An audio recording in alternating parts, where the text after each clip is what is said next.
俄乌冲突激烈程度明显下降，俄罗斯声称有意为之。普京到底在憋什么大招？对乌克兰又有何影响呢？各位网友，大家好，欢迎来到评估，我是易评估。今天我们要聊的话题是暂缓军事攻势。普京正在憋大招，铁了心要给乌克兰上一课。近段时间的俄乌战场罕见地进入了僵持局面。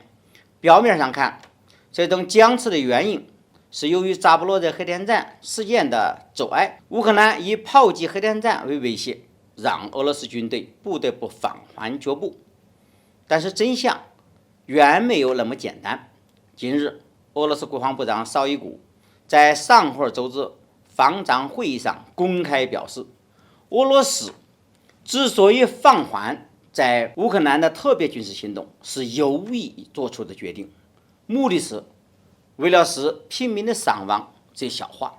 透过绍伊古的言论，我们可以捕捉到俄方的两个关键信息：一个是拿基辅政府进行鲜明对比，乌克兰炮击核电站，不顾当地百姓的生命安全，而俄罗斯在放缓脚步，给平民更多的逃生时间和空间。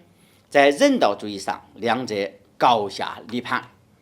一个是表明俄罗斯之所以放缓攻势是有意而为之，并非被乌克兰牵制。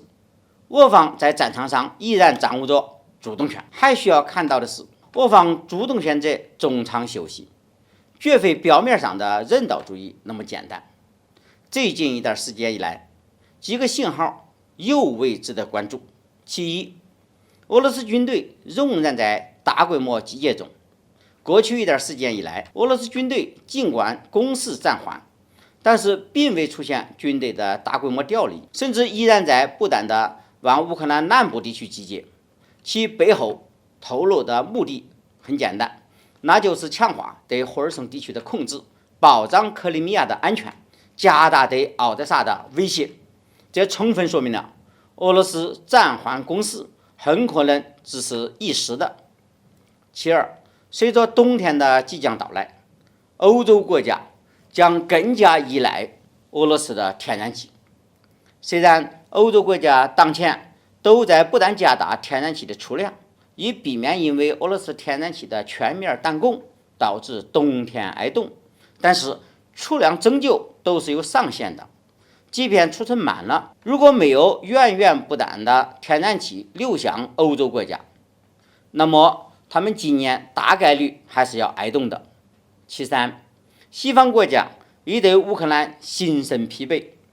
随着俄乌局势的不断发展，西方国家从民众到政客对于乌克兰的重视程度都出现了大幅度的下滑。